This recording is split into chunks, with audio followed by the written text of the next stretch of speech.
प्रिय विद्यार्थियों, संस्कार भारती की इस ऑनलाइन कालांश में आप सभी लोगों का हार्दिक अभिनंदन। प्रिय विद्यार्थियों, आज हम बीए पार्ट 3 के आधुनिक काव्य के हमारे महान कवि गजल गायक दुष्यंत कुमार के बारे में पढ़ेंगे। उनकी पिछली गजलों में हमने पढ़ा कि किस तरह से हमारे राजनेता आम जनता का शोषण करके सत्ता के गलियारों तक पहुंच जाते हैं और फिर आम जनता को भूल जाते हैं। कवि दुष्यंत कुमार ने कहा है कि हमारी जो जनता है वो बड़ी भोली भाली है, इसे जिसे चाहो इसे नारे लगवा लो, इसे जिधर चाहो उधर घुमा लो, क्योंकि ये भोली भाली जनता है।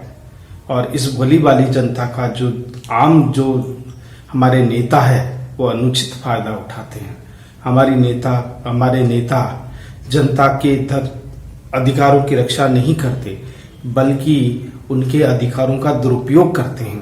कवि दुष्यंत कुमार ने आजादी के बाद जो सत्ता में आए जो परिवर्तन, भ्रष्टाचार के पनपता मक्कड़ जाल, जिसके कारण आम आदमी विवश होकर रह गया है। आज वो सत्ता के आसपास भी नहीं भटक पाता। सत्ता के लोग ऐशो आराम की जिंदगी भोग करते हैं, तो वहीं आम आदमी रोटी की तलाश में इधर उधर भटकता रहता है, रोजगार की तलाश में भटकता है, शिक्षा की तलाश में भटकता है, किंतु कहीं पर भी उसे न्याय नहीं मिलता। जहां जाता है वहीं भ्रष्टाचार अपने पैर फैलाए रहता है। भला आम आदमी जाए तो जाए कहाँ। तो कवि दुष्यंत कुमार ने देश की ऐसी ही दुर्दशा के ऊपर, हिंदुस्तान की गिरती जो साख है उसके ऊपर अपनी गजलों को प्रस्तुत किया है। दुष्यंत कुमार वास्तव में इनकी गजल थी साये में धूप, और इसके अलावा उनका पहली जो गजल थी वो 1957 में सूर्य का स्वागत पहली इनकी वो गजल संग्रही थी। और उसके बाद में हम ये कह सकते हैं कि 1955 से लेकर के 1975 तक इन्होंने 20 साल तक लगातार ये गजल लिखने के लिए सक्रिय रहे। यद्यपि दुष्यंत कुमार हमारे बीच में नहीं है, किंतु इनकी गजलें आज भी लोग याद करते हैं, लोग उनकी गजलों को पढ़ते हैं, महफिलें सजाते हैं। इनके गजलें हमारे आम आदमी के निकट है, आम आदमी की पीड़ा को दर्शाने वाली गजलें हैं। तो इसलिए दुष्यंत कुमार हिंदी के गजल सम्राट कहे जा सकते हैं, जिनकी गजलों में सुनहरे भारत का भविष्य है। और तो साथ ही साथ भारत का उस भविष्य के ऊपर कुछ प्रश्न चिन्ह भी है, जैसे गरीबी, अशिक्षा, भ्रष्टाचार, ये सब ऐसे मुद्दे हैं जो समाप्त हो जाने चाहिए। लोगों को रोजगार मिलना चाहिए, लोगों को रोटी कपड़ा और मकान की पूर्ण आवश्यकता होनी चाहिए, लोगों को भ्रष्टाचार से मुक्ति मिलनी चाहिए, किंतु ऐसा नहीं हुआ है। देश में आजादी के बाद देश की तस्वीर अधिक बदल नहीं पाई है। आम आदमी कुंठा और अभाव भरी जिंदगी जी रहा है, और राजनेता हमारे सुख का, सत्ता का भोग कर रहे हैं। वो अधिक धन पैसा कमाने में लगे हुए हैं। हमारे गरीब, किसान, मजदूर और जितने भी जो अभावों की जीवन जीने वाले हैं, बेचारे मजबूर हैं। जहाँ जगह मिलती है वहीं अपना जीवन व्यापन करने लगता है। निकट आने वाले भविष्य की गंभीर खतरों के बारे में उन्हें पता नहीं होता, क्योंकि वो बहुत भोले भाले हैं, सीधे साधे हैं, उन्हें कोई रास्ता दिखाने वाला नहीं है। ऐसे में कवि अपने गजलों के माध्यम से आम आदमी को सही मार्ग दिखाने का एक छोटा सा प्रयास करते हैं, और ये कहते हैं कि इनकी गजलें जो है आम आदमी को, हिंदुस्तानी के लोगों को नई दिशा और नई दशा से अवगत कराएगी। ये केवल आलोचना का विषय नहीं है। एक सत्ता के गलियारों में सामंतों की तरह सत्ता पर अपना अधिकार जमाने वाले लोग जो सत्ता में पहुंच करके आम जनता की उपेक्षा करते हैं, ऐसे लोगों के प्रति कवि ने कटाक्ष किया है और ये बताया है कि वास्तविक रूप से सत्ता में पहुंच करके राजनेताओं को सच्चा जनहित हितैषी बनकर के उनकी सेवा करनी चाहिए, उन्हें देश को आगे बढ़ाने में अपना योगदान देना चाहिए। लेकिन ऐसा नहीं होता। राजनीति में पहुंच करके एक आम आदमी जिसका जो सत्ता में पहुंच जाता है वो आम नहीं रहता, वो आम आदमी से कट जाता है, आम आदमी से अलग हो जाता है। उसकी सत्ता अपने आप में सबसे अलग हो जाती है, उसका वजूद वो खास हो जाता है, और जो खास हो जाता है वो सत्ता के निकट होता है, और सत्ता के निकट होने का तात्पर्य जनता से दूर होना। तो ऐसे ही ऐसे ही लोगों के बारे में जो लाभ उठा करके सत्ता तक पहुंच गए हैं, जनता की अधिकारों का सदुपयोग करते हुए सत्ता तक पहुंच गए हैं, आज वही सत्ताधारी लोग जनता की उपेक्षा कर रहे हैं, जनता से दूर जा रहे हैं। ऐसा नहीं होना चाहिए, क्योंकि ये सत्ता ही है जो नेताओं को बचाए हुए हैं, जो नेताओं का पाले हुए हैं। तो इसलिए कवि दुष्यंत कुमार ने हमारे राजनेताओं से आग्रह किया है कि वे देश की गरीबी, देश की भ्रष्टाचार की जो समस्याएं हैं उन समस्याओं पर विचार करें, उन समस्याओं का यथाशीघ्र समाधान करें, ताकि आम जनता को राहत मिल सके, आम जनता अपना खुशहालीपूर्ण जीवन जी सके। दुष्यंत कुमार की गजलें आम आदमी के निकट है, आम आदमी की पीड़ा को व्याख्यान्वित करने वाली गजलें हैं, और ये बताने के लिए उन्होंने अपने देश के प्रति निष्ठा भी प्रकट की है, और ये बताया है कि उनकी गजलें जो है आम हिंदुस्तानियों के लिए हैं, भ्रष्टाचार के विरुद्ध हैं, और अन्याय के विरुद्ध है, कट्टरपंथियों के विरुद्ध है, और अभाव और कुंठा में ग्रस्त जीवन व्यक्ति को नई संजीवनी देने वाली गजलें हैं। इन गजलों को पढ़ करके आम आदमी को एक राहत महसूस जरूर होगी। इनकी गजलें आम आदमी की पीड़ा को, आम आदमी के निकट दृष्टिकोण को प्रकट करने वाली गजलें हैं। तो आइए, एक बाढ़ की संभावना सामने है, इनकी गजल का यही शीर्षक है। इस शीर्षक कविता में यह भी बताया है कि देखिए साथ, हमारे देश में बहुत गरीब तबके के लोग रहते हैं, चीड़ के समान कोमल तन जिनका होता है, कमजोर है, वो भयंकर आंधियों का मुकाबला नहीं कर सकते, वो टूट जाते हैं।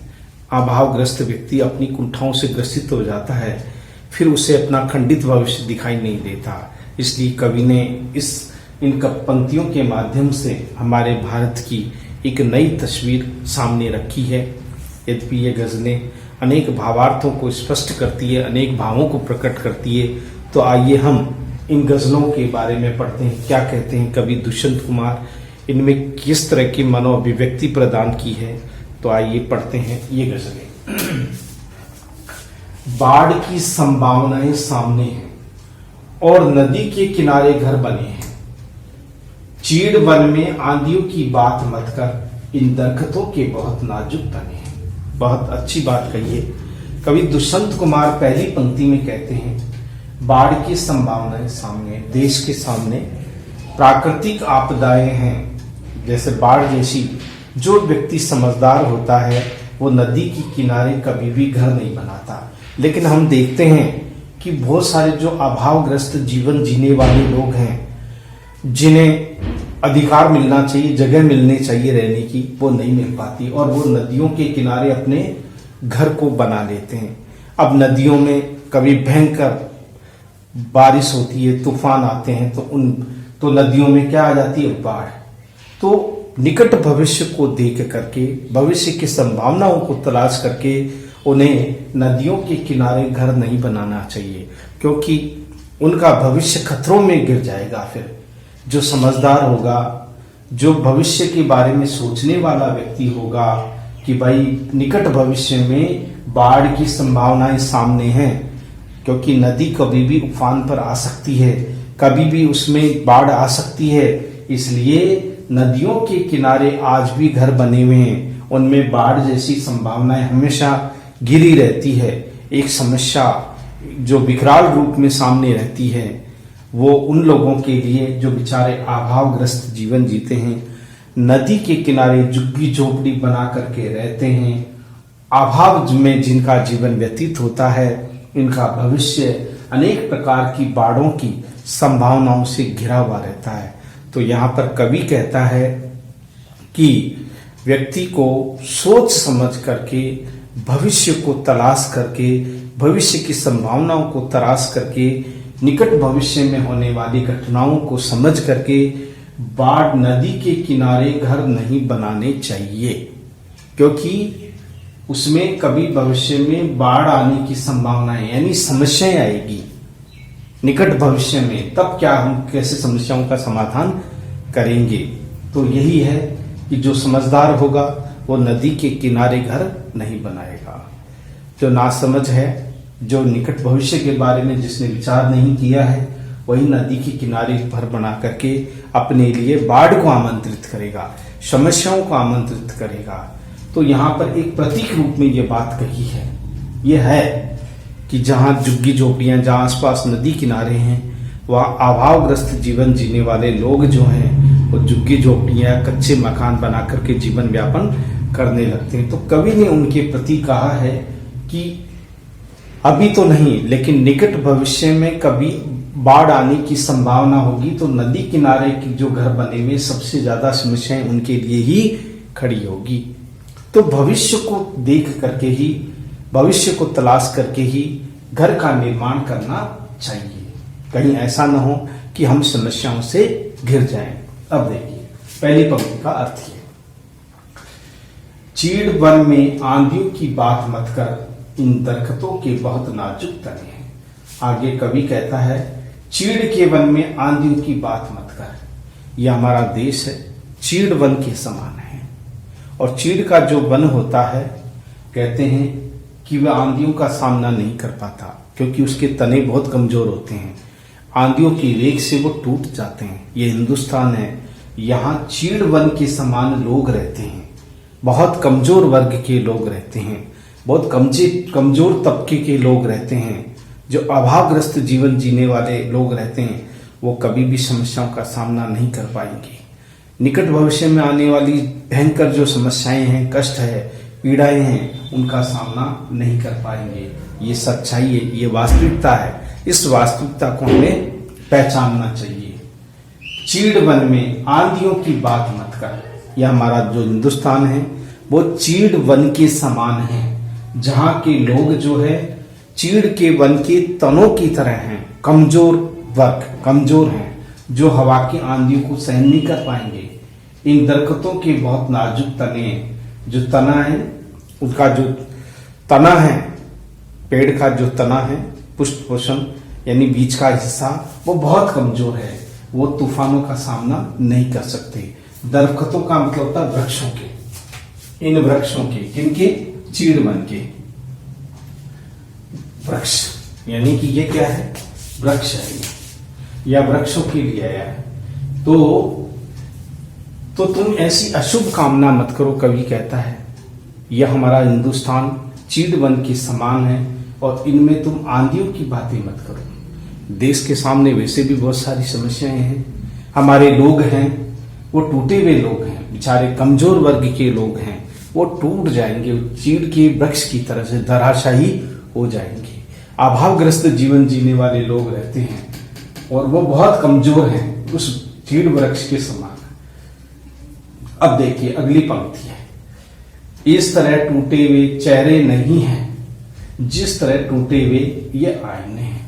यहां कवि कहते हैं इस तरह टूटे हुए चेहरे नहीं है, चेहरे टूटते नहीं है। चेहरों में मुश्किलें आती है, मुसीबतें आती है, सलवटें पड़ जाती है, दुख की झलक उनमें दिखाई देने लगती है, लेकिन आईना जो है वो टूटने के बाद में कभी जुड़ नहीं पाता।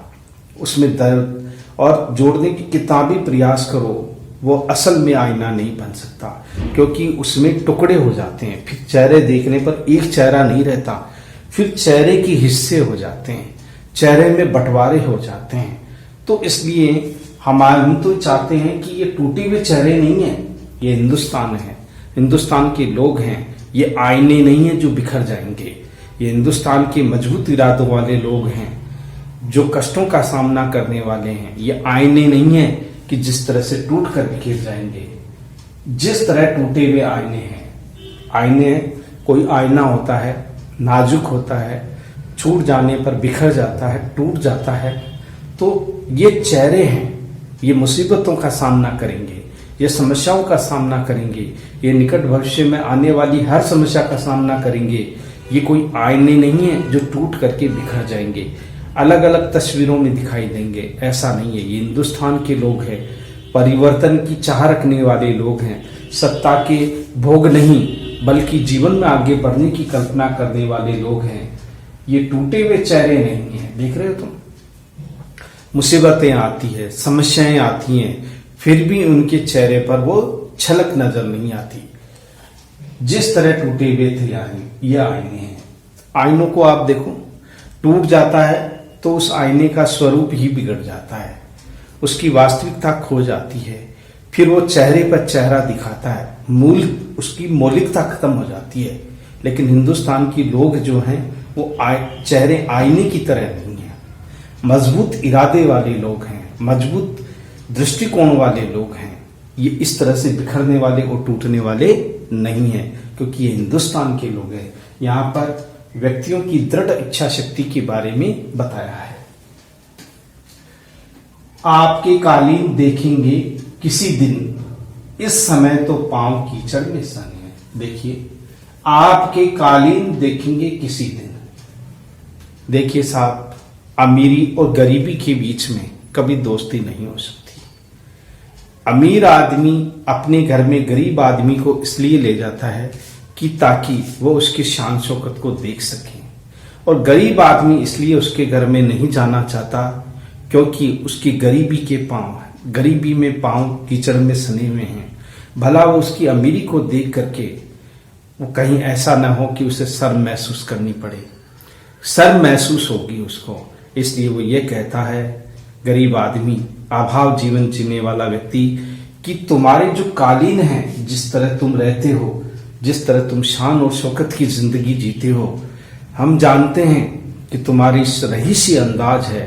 तुम चलते हो तो कालीन पर, सोते हो तो कालीन पर, तुम्हारा तो जीवन ही बड़ा सुखद है।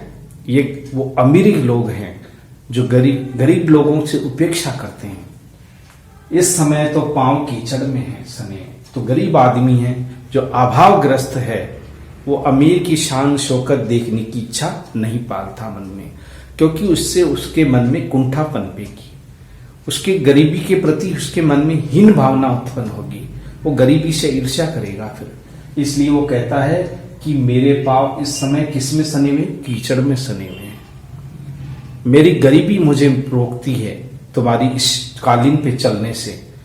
कहीं ऐसा ना हो कि मेरे पांव तुम्हारी उस कालीन को गंदा कर दें, मेरी गरीबी तुम्हारे उस शाही अंदाज तक पहुंच जाए, उस महल तक या उस खुशहाली तक पहुंच जाए। मेरी गरीबी मेरे तक ही सीमित रहे, तो मैं तुम्हारे वहां नहीं पहुंचे, क्योंकि तुम कब स्वीकार करोगे उस गरीबी को। तो यही भाव इसमें भी दिखाया गया है। इसीलिए तो कहा है, आपके कालीन देखेंगे किसी दिन, इस समय तो पांव कीचड़ में है। तो यहाँ अमीरी दिखाया है अमीर वर्ग के लोगों के लिए, यहाँ गरीब और अभाव में जीवन जीने वाले लोगों के बारे में, कि जो अमीर जिंदगी जीते हैं वो आपके कालीन यानी उनके घरों में देखा होगा सफेद लाल सफेद तरह तरह की रंगीन कालीन बिछे रहते हैं, पैर में कहीं मिट्टी भी नहीं लग जाए, कितने शान और शौकत की वो जिंदगी जीते हैं। तो गरीब आदमी उनके महलों में उनकी कालीन में पैर रखने से भी डरता है, इसलिए क्योंकि वह अभाव की जिंदगी जीता है, वो गरीबी की जिंदगी जीता है। इसलिए वो नहीं चाहता कि उसकी गरीबी की परछाई उनकी दरख्तों उनके उन कालीनों पर पड़े। इसलिए वो ये कह देता है कि मेरे पांव इस समय कीचड़ में सने, अर्थात मैं क्या हूं? दलित वर्ग का व्यक्ति हूं, मैं पिछड़े वर्ग का उपेक्षित व्यक्ति हूं। इसलिए वो कह देता है कि मेरे पांव कीचड़ में सने हैं। भला कीचड़ में कोई पांव कालीन पे कैसे लगा देगा? वो तो कालीन को गंदा कर देगा। अर्थात यहाँ अभाव वाली जिंदगी है। ये हिंदुस्तान की अभावग्रस्त व्यक्ति की सच्ची तस्वीर है, जो कवि ने अपने गजल के माध्यम से अभिव्यक्त की है।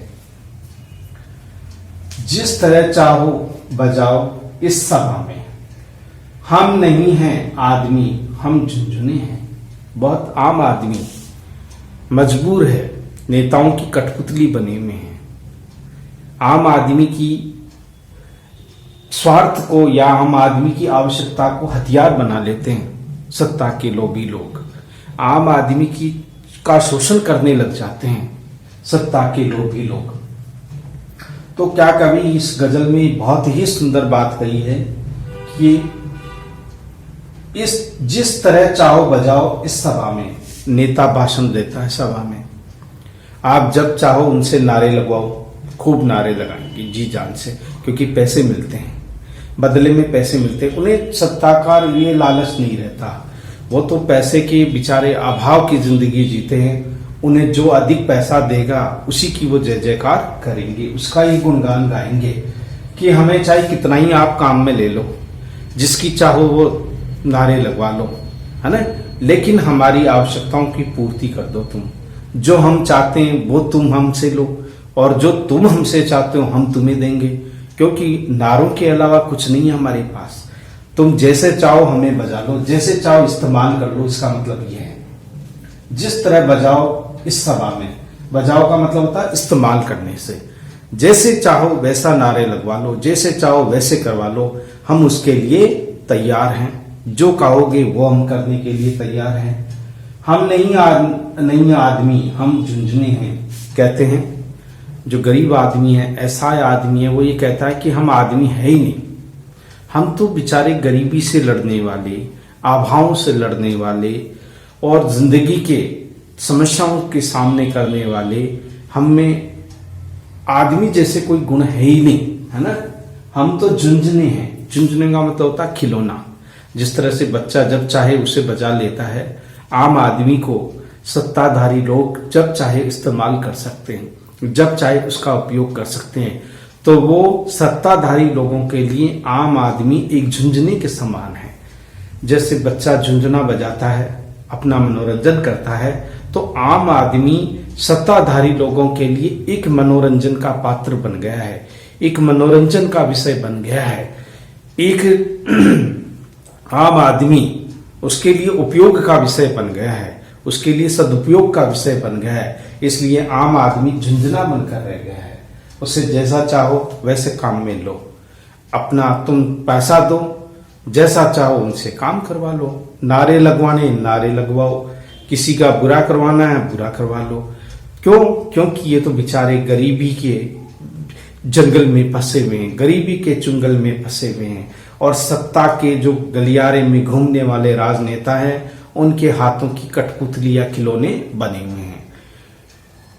इसलिए यहाँ पर अभाव में जीवन जीने वाले व्यक्ति के बारे में बताया है कि वो तो एक सत्ताधारी व्यक्ति के हाथों का खिलौना है, झुंझुना है। जैसा चाहे सत्ताधारी व्यक्ति उसी झुंझुने को जब चाहे वो बजा सकता है ना, जैसे बच्चा झुंझुना बजाता है।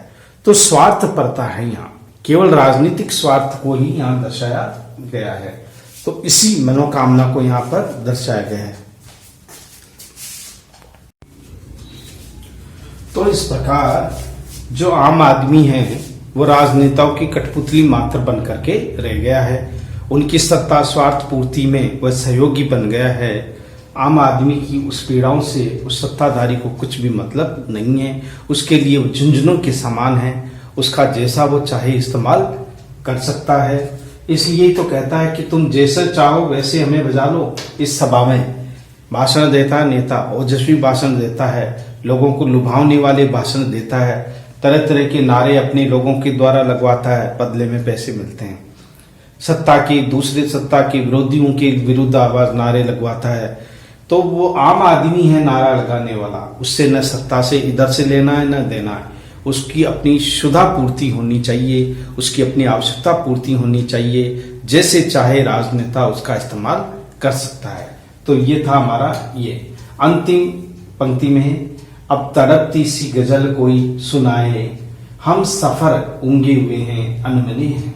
कवि कहता है इस अंतिम गजल में कोई तड़पती सी गजल कोई सुनाए, ऐसी गजल जिसमें तड़पन हो, जिसमें पीड़ा हो, जिसमें संवेदना हो, जिसमें आम आदमी के बारे में कहा गया हो, जिसमें हमारे देश के बारे में कहा गया हो एक ऐसी जो हमारे मन में तड़पन उत्पन्न कर दे, एक जिज्ञासा उत्पन्न कर दे, एक संवेदना का संचार हमारे हृदय में कर दे, ऐसी कोई गजल सुनाए जिसको सुनकर मन प्रफुल्लित हो जाए, जिसको सुनकर के मन में एक उत्साह का संचार आ जाए।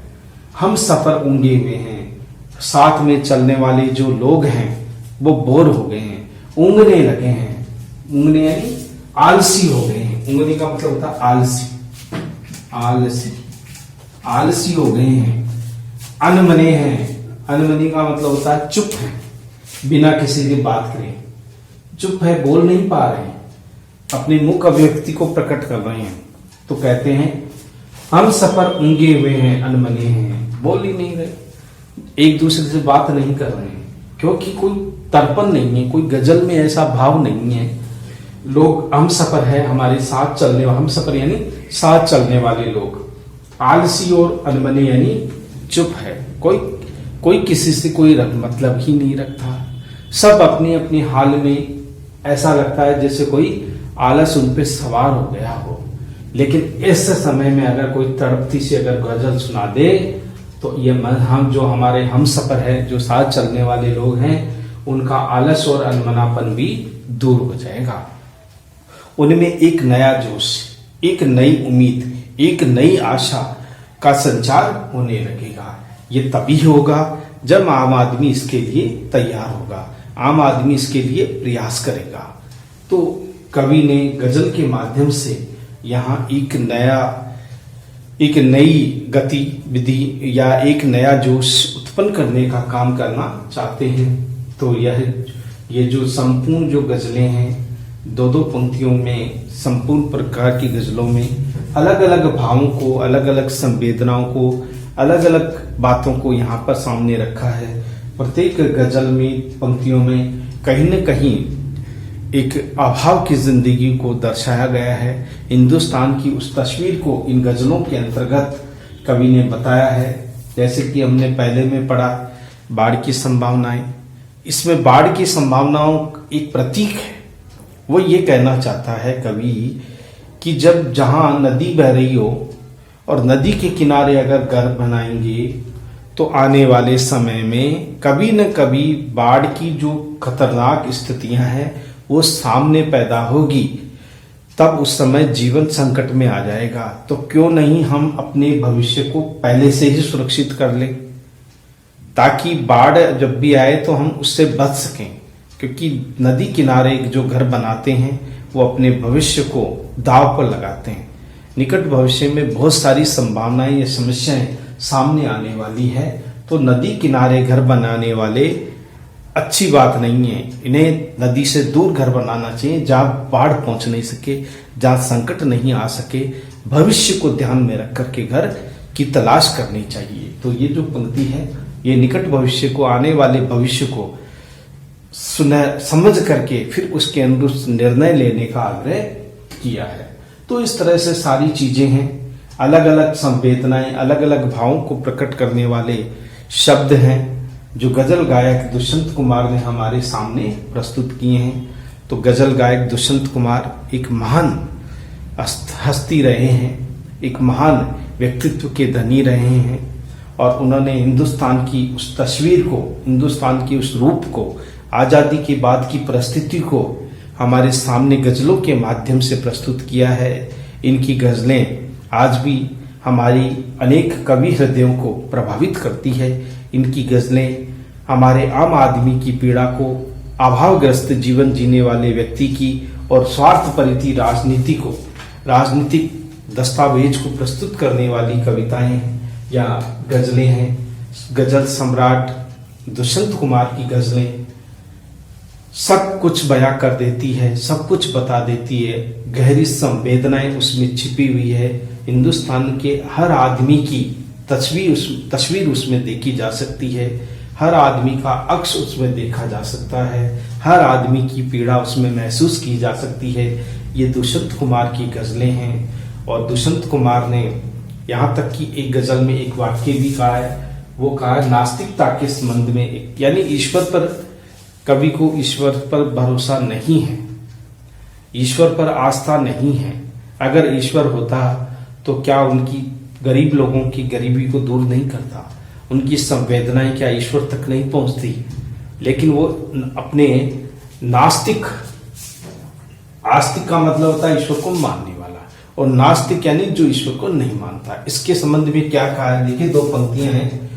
खुदा नहीं न सही, आदमी का ख्वाब ही सही, कोई हसीन नजारा तो है नजर के लिए।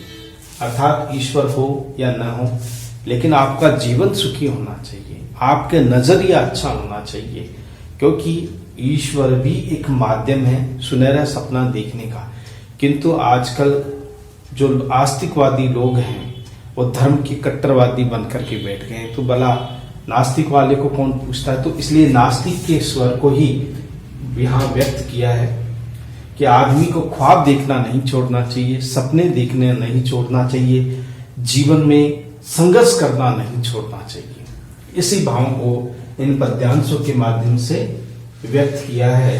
अब हम इनकी विशेषताओं को देखते हैं, कौन कौन सी विशेषताएं हैं जो गजल गायक दुष्यंत कुमार के काव्य में, कविताओं में देखी जा सकती है। नंबर 1 लिखो, कवि दुष्यंत कुमार ने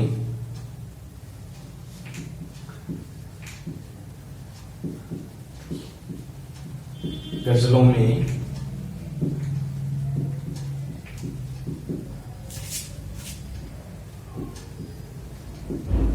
देश की दयनीय या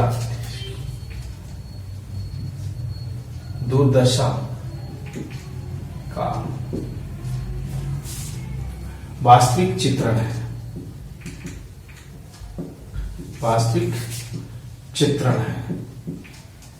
दूसरी बात है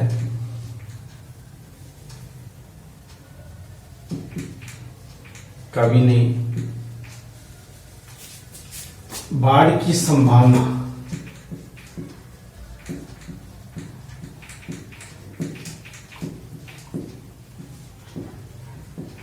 कविता में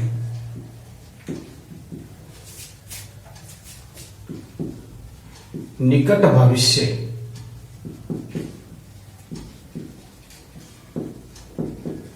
ध्यान में रखते हुए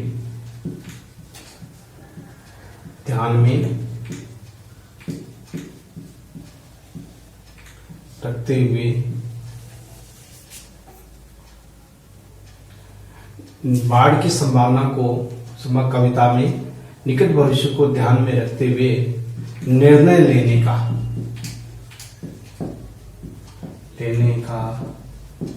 संकल्प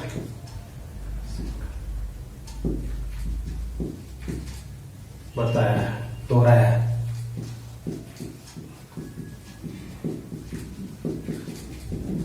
ठीक है, तो तीसरी विशेषता है कवि ने उर्दू भाषा के सरलतम शब्दों का प्रयोग कर काव्य को नवीनता प्रदान की है, नवीनता प्रदान की है, ये भी विशेषता है। और चौथी विशेषता है काव्य में गजल के माध्यम से, गजल के माध्यम से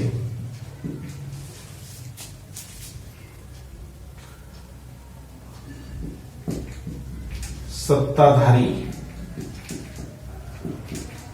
लोगों पर व्यंग्य किया है।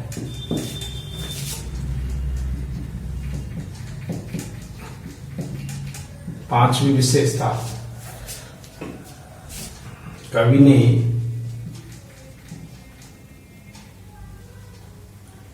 तत्सम, तद्भव, देशज शब्द का प्रयोग देशज शब्द प्रयोग। छठी विशेषता, गजलों में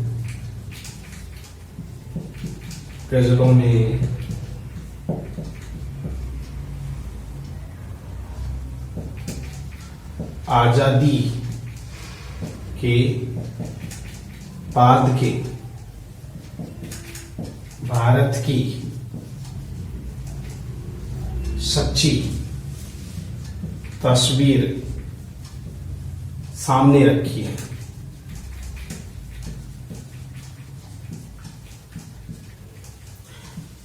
सातवीं विशेषता, काव्य में अभिधा के माध्यम से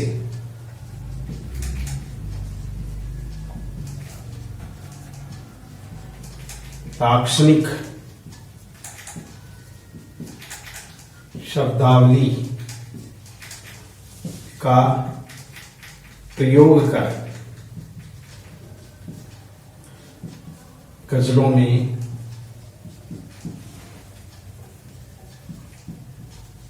नवीनता भर दी है। ये सारी विशेषताएं हम इन गजलों के लिए बता सकते हैं। कवि दुष्यंत कुमार की गजलों में देश की दुर्दशा का चित्रण किया गया है कि किस तरह से हमारा देश आजादी के बाद भी संभल नहीं पाया है। ये केवल सत्ताधारी राजनेताओं की वजह से संभव हो सका है। आम जनता के अधिकारों से उसे वंचित कर दिया गया और सत्ताधारी केवल अपने अधिकारों के प्रति ही सचेत रहे। कवि ने बाढ़ की संभावना कविता में निकट भविष्य में ध्यान में रखते हुए निर्णय लेने का संकल्प दोहराया है। जब समस्याएं सामने हों तो समस्याओं को पहले देख लेना चाहिए कि क्या समस्या वहां रहने से हो सकती है। तो ये बाढ़ समस्या कविता में दिखाया गया है। कवि ने उर्दू भाषा का सरलतम शब्दों का प्रयोग कर काव्य में नवीनता प्रदान की है। काव्य में गजल के माध्यम से सत्ताधारी लोगों पर व्यंग भी किया है। इन कविताओं में कवि में तत्सम तद्भव और देशज शब्दों का प्रयोग भी अनमने झुंझुने ऐसे शब्द हैं जो देशज है। गजलों में आजादी के बाद भारत की सच्ची तस्वीर की गई है। ये सारे भारत की ही सच्ची तस्वीर है जो कवि दुष्यंत कुमार ने प्रस्तुत की है। काव्य में अभिधा के माध्यम से लाक्षणिक शब्दावली का प्रयोग गजलों को नवीनता भर दी है। अर्थात शब्द तो वो सरल है लेकिन लाक्षणिक शब्द शक्ति होने के कारण एक विशिष्टता आ गई है, एक विशेषता प्रकट कर रही है। इसलिए दोनों ही हैं, अभिधा तो प्रयोग के तौर पर, और जब हम इसकी विशेषता को देखते हैं तो वहां लाक्षणिकता रूप प्रकट होने लगता है। लक्षणों के साथ में उसे हमें बताना पड़ता है। भाषा देखिए सामने है लेकिन अब ये तो अभिधा है, लेकिन जब रूप प्रकट करना पड़ेगा, उसको अभिवाजन उसको बताना पड़ेगा तो उसे लाक्षणिक रूप में प्रस्तुत लक्षणों के सहित बताना पड़ेगा। तो ये सारी विशेषताएं इस दुष्यंत कुमार की गजल में स्पष्ट रूप से देखी जा सकती है। तो इस प्रकार ये हमारे थे गजल गायक दुष्यंत कुमार। इनकी गजलों के संबंध में पढ़ा। आगामी कालांश में इनकी जो शेष जो गजलें हमारे पठनीय रह गई हैं उसका अगली कालांश में हम फिर से अध्ययन करेंगे। तब तक के लिए अनुमति दीजिए। Thank you very much.